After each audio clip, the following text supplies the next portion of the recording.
안녕하세요. 데이업의 멘토 안우준입니다. 오늘 여러분들과 함께 볼 종목은 3일이라는 종목입니다. 제가 소제목으로 중국 성장의 수혜주 이렇게 작성해 놨는데, 이 3일이라는 기업이 어떠한 기업이고 왜 제가 이러한 소제목을 뽑았는지는 추후 내용을 차차 정리해 가면서 말씀드리도록 하겠습니다. 오늘 내용에 대해서는 이제 중국 경제 상황에 대한 간단한 스크리닝, 그리고 앞으로 3일 성장 동력 및 리스크는 어떠한 게 있는지 체크해 보는 시간 갖도록 하겠습니다. 우선 이 3일이라는 회사가 어떠한 업을 하고 있는지 간단하게 보려면 이제 매출을 보면 되는데, 그 중에서도 매출 비중을 보면 이 23년도 매출은, 네, 여기입니다. 23년도 매출은 996억, 한 1000억이 살짝 모자르는 매출을 내고 있는데, 그 중에서 가장 높은 비율인 69%, 거의 70% 가까운 매출을 운송하고 터미널 사업에서 하고 있습니다. 그 다음에 한 27% 정도는 이제 하역에서 하고 있고요. 그리고 유류 사업은 뭐 한 5% 정도 미만으로 실적을 거두고 있습니다. 그러면 이 3일이라는 회사가 주력 사업이 지금 운송이랑 터미널 사업이구나라고 이야기를 할 수 있습니다. 그럼 이 운송 터미널, 과연 어떤 업체와 지금 거래를 하고 있고 주요한 거래처는 어디인지 보자면, 네, 사측 공시 내용에 이 포스코 설립 시부터 물류 협력 업체로서 철강 제품의 보관 및 육상 운송을 담당하고 있다고 나와 있습니다. 그리고 안의 내용으로는 포항이 어떻게 보면 뭐 포스코의 본사기도 하고 포스코의 이제 광양도 있기 때문에 포항, 광양, 뭐 당진, 뭐 인천 등등 여기에서 이제 항구의 운송 및 터미널 사업을 영위하고 있으므로 이 회사를 볼 때 이 포스코를 절대 빼놓을 수가 없는데, 이 포스코 같은 경우, 네, 여러분도 다 아시다시피 철강 회사입니다. 국내 철강 회사의 업황을 확인하기 위해서는 보통 이제 중국 경기를 많이 보고 있습니다. 그래서 이 플로우가 어떻게 되냐면, 이 3일, 이 운송을 하는 이 물류 회사인데 가장 강력한 거래처인 포스코, 포스코는 네, 철강 업체이기 때문에 이 3일의 업황을 위해서는 포스코를 위해서는 어떻게 포스코를 확인하기 위해서는 중국의 경기를 확인해야 된다라는 플로우가 만들어지죠. 그러면 지금 현재 중국 경기 상황을 한번 보자면, 그러면 이제 중국 경기 상황을 보자면 이 중국의 리창 총리가 올해 24년 3월에 중국 전인대라는 곳에서 올해 경제 성장 목표율 5% 안팎 이렇게 잡았습니다. 어떻게 보면 기존에 OECD에서 뭐 IMF도 마찬가지고요. 중국의 경제 성장률을 올해는 한 4.5% 아니면 4.7%까지만 전망을 하고 있는 상황인데, 중국에서 이렇게 강력하게 나는 5% 하겠다라는 거는 그만큼 이 경기에 대한 자신감이라던가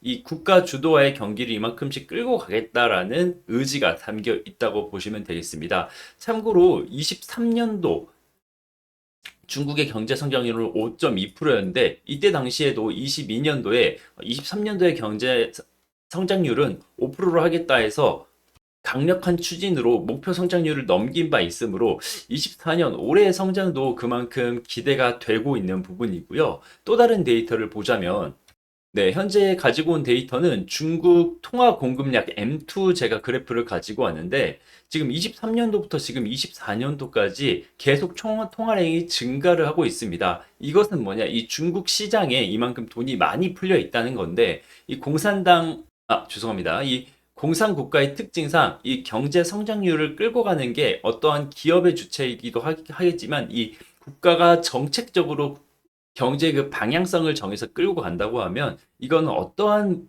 요소보다 이 국가 성장에 있어서는 강력한 모멘텀이 되기 때문에, 결과적으로 정리를 해드리자면 중국이 이만큼 지금 시장에 돈이 풀려 있고 중국의 총리가 경제 성장을 강력하게 추진하고 있으니 이 어떻게 보면 중국 소비의 수혜주인 포스코도 앞으로 좋아질 거고, 포스코의 그 철강 물동량이 많아지면 이 포스코가 주 거래처인 3일이 앞으로 성장이 나올 거다라고 예측할 수 있는 부분이라고 생각을 합니다. 그럼 현재 이 3일, 이 실적을 한번 보자면 지금은 어떠한 상황인가?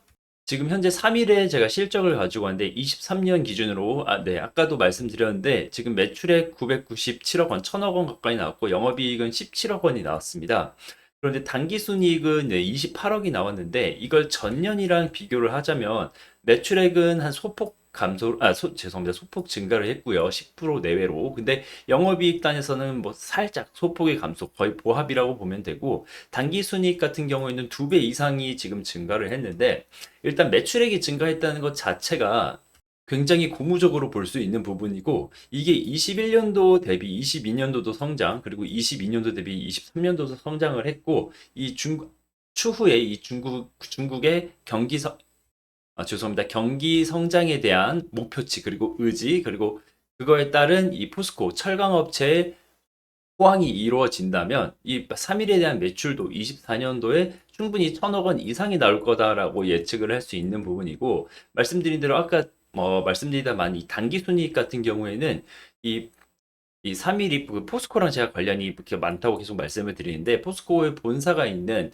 이 포항에 유형 자산을 매각하면서 일부분 영업 외 수익 증가로 단기 순이익이 증가한 건데 이 부분에 대해서 굉장히 중요하게 봐야 되는 게 뭐냐면 이 사측에서 밝힌 바는 없지만 이 뉘앙스 자체가 이 포스코도 이제 철강에서 어떻게 보면 2차 전지 소재 업체로 점점 변화하고 있는데 기존 이 철강을 핸들링하던 이런 부동산 및 건물들을 이 2차 전지 향에 어떻게 보면 물류를 추가하기 위해 운송을 추가하기 위해 일부분 비용이 발생하고 이 부분에 대해서 기존의 자산 매각과 앞으로의 2차 전지향 운송, 물류 수주를 위해서 조금 비용을 썼다. 그리고 본인들의 이 사업 다각화를 위해서 이 기존 재산을 매각을 했다. 이렇게 밝힌 바가 있기 때문에 이 앞으로 이 포스코의 철강에 대한 물동량 이외에 2차 전지 소재 관련해서 물동량이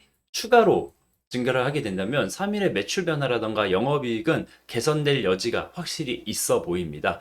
그럼 현재 이 괜찮은 실적 혹은 앞으로 기대되는 실적에 현재 주가는 어떻게 될지 앞으로의 주가 방향성은 어떻게 될지 확인을 한번 해본다면 네, 뭐 과거의 주가 방향 흐름이라던가 지금 주가 상황을 보면 될 텐데 사실 이 3일이라는 종목 자체가 이 시장에서 인기가 없는 종목입니다. 사실은 뭐 기존 주주분들한테는 굉장히 죄송스러운 말이지만 지금 매출이 거의 1,000억 가까이 나오고 있는 상황에서 시가총액은 300억 수준입니다.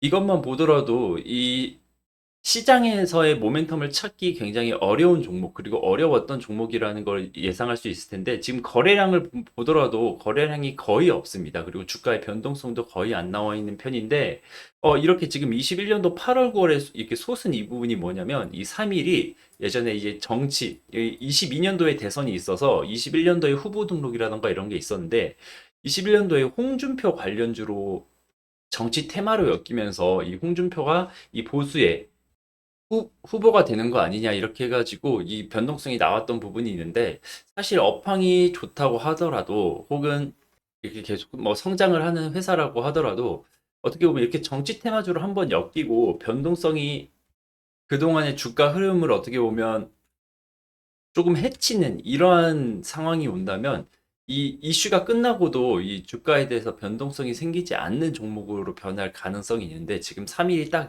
그러한 상황으로 보입니다. 지금 상황에서는 뭐 실적이 좋아진다고 해도 기존의 어떻게 보면 움직임을 본다면 거의 움직임이 없던 주가 측면에서는 종목이기 때문에 투자에 있어서는 조금 신중하게 전략적으로 다가가야 되는 종목이라고 생각하고 뭐 나중에 이제 지금은 이 3일이 포스코의 이 철강 물류만 하고 있지만 포스코의 2차 전지 관련 소재 물류로 조금 더 엮이면서 이 성장 모멘텀이 생긴다면 여기서 뭐 추가적으로 추후 변동성이 생길 수도 있을 것 같고요. 혹은 뭐 나중에 이제 총선 결과가 이제 나왔지만 추후에 뭐 홍준표로 다시 한번 엮인다면 그 또한 뭐 주가 변동성으로 나타날 수 있는 부분이니 이 차트에 대한 이야기는 사실 뭐 이거 말고는 드릴 게 딱히 없는 상황이기 때문에 여기서 마무리를 짓도록 하겠습니다. 지금까지 드린 내용, 말씀은 100%제 주관이 담겨 있기 때문에 이 3일을 투자하실 계획이시라면 혹은 기존 주주분들이시라면 단순히 그냥 참고만 하는 용도로 생각을 해주시고 앞으로 이 3일에 대해서 나오는 뭐 이슈라던가 분석이 추가적으로 생긴다면 여러분께 영상으로 전달을 해드릴 테니 앞으로 지속적인 시청과 관심 부탁드리겠습니다. 오늘 시청해주셔서 감사합니다.